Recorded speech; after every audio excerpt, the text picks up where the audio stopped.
Throughout human history, we have developed different rules that outline ways on how to fight wars ethically. These rules range from treating POWs with care and not shooting civilians.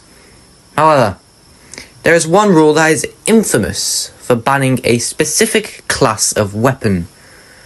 I'm of course referring to chemical weapons.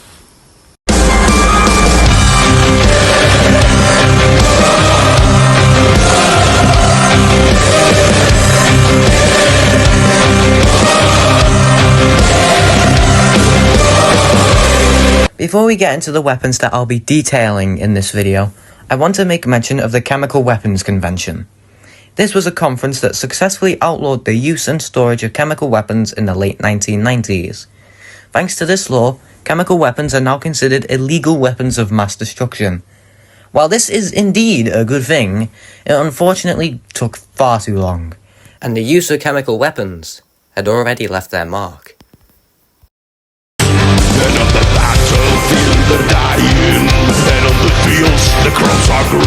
In the First World War, German scientist Fritz Haber invented ammonia-based fertilizer. This invention saved millions from starving, and it was key to the population boom we have experienced today.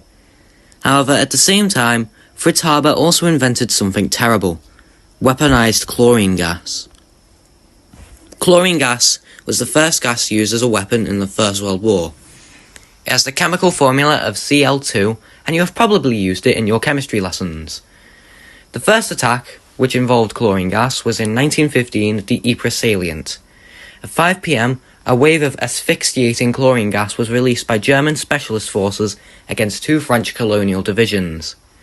This caused mass panic amongst the troops, and because gas masks hadn't been invented yet, the troops found themselves fighting for survival in a sea of green mist. The effects of chlorine gas on the body are terrifying. The gas enters the body's respiratory system, and it irritates the lungs, causing them to produce a thick phlegm. The phlegm then pools up inside the lungs, and the victim suffocates. It's like drowning, essentially, but in the summer of 1917, Germany unleashed arguably the most painful gas that was used in the First World War: mustard gas. With the chemical composition of C4H8Ci2S, the thing that made mustard gas so deadly was that it caused extremely painful blistering both internally and externally. One of the most famous paintings that depicts the First World War is called Gassed, and it shows soldiers blinded by mustard gas walking in a formation. Mustard gas and chlorine gas are extremely horrific examples of how science has shaped warfare, and we aren't even done with the video. We still have 3 more gases to discuss.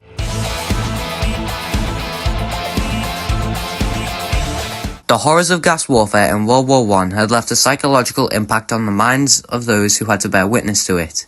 In World War II, gas wasn't used that much in combat. However, Germany did have plans to use a particularly terrifying type of chemical against the Allies. These were nerve agents, designed to be an extremely potent way of killing Allied soldiers.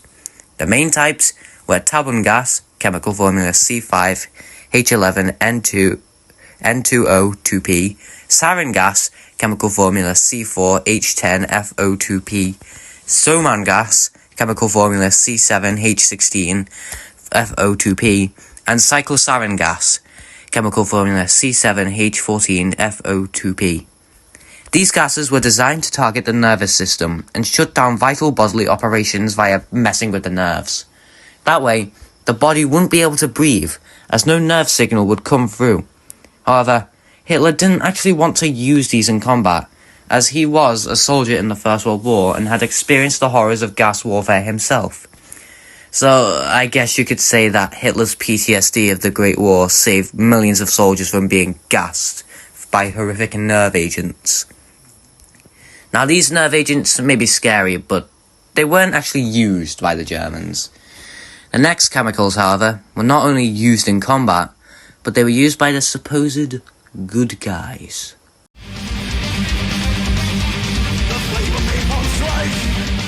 The Vietnam War is widely known for the sheer brutality of the conflict.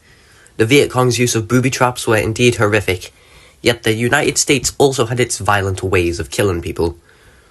Can you guess what they used based on the video title? The first chemical that comes to mind when you think of the Vietnam War is most likely Agent Orange. This was supposed to be used as a way of simply destroying the vegetation that the Viet Cong used as cover. However, the chemical managed to get into the Vietnamese people, which proved to have devastating consequences. Exposure to Agent Orange would likely result in spina bifida, cleft palate, limb deformities, structural heart disease, and hypothyroidism. The scariest part of Agent Orange, however, is that the effects of its use are still being felt in Vietnam today. Numerous birth defects have been linked to Agent Orange, however, this is yet to be fully proven. It's highly likely, though. Napalm. Napalm has been used for many things and in many wars. However, the most notable use of napalm was during the Vietnam War. F-4 Phantoms were the main fighter jets used by the USA in Vietnam, and these planes would drop napalm bombs on targets. With the chemical formula of C6H6CH2 equals CH2, the chemical would produce an incendiary effect, burning anything in its path. Many horrifying images of the Vietnam War involved the aftermath of napalm strikes, as the chemical would leave Vietnamese men, women, and even children with third-degree burns. It's every bit as heartbreaking as you can imagine. Napalm has frankly been banned from warfare since 1980.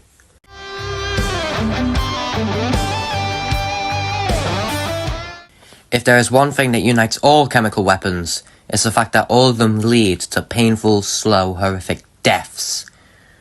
It's the case with all the ones that we looked at today. Ever since the Chemical Weapons Convention, however, we no longer have to worry about chemical warfare that much. And hopefully, it stays that way.